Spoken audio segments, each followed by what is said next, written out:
अवनिकांत साहब वीडियो कोरे आपण माने जानिछन्ती हमर गला 5 तारिख रे हमर एसआईआर प्रोसेस रे जो ड्राफ्ट इलेक्टोरल पब्लिश हेतिला सेटा हम प्रति बूथ रे पब्लिश कर देइछु। वर्तमान सरकार गोटे मासर समय देइछन्ती लोक मानक पई ग्रीवेंसेस जणया पई जार से लिस्ट रे ना नाही किबा कोनोसी भूल भटका अछि सेटा हम पाखरे अभियोग करले हम ताको मासे भीतर हियरिंग करी ताको तुरंत सेटा को सॉर्ट आउट करिवु। तापर सेप्टेम्बर 6 तारिख रे हमर फाइनल इलेक्टोरल रोल पब्लिश होबो जोटा कि आपण मानक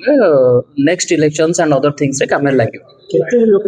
हाँ आम एटा कैलकुलेशन करूछु एक्जाक्ट तो नहीं हमर 2,09,517 जन वोटर थिले आशा करूछु हमें 5 to 6% वोटर्स मानकर संख्या कमिबो।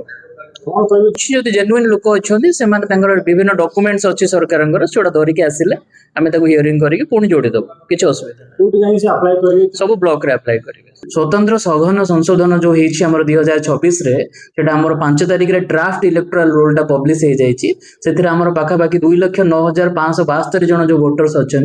भर जो 5-10% वोटर मान ना कटि जाइए कौन भूल भटका होती मासे सरकार समय देती ता भीतर ग्रीवेंस पिटिशन गुड़ा जो बीडीओ पाखे आसे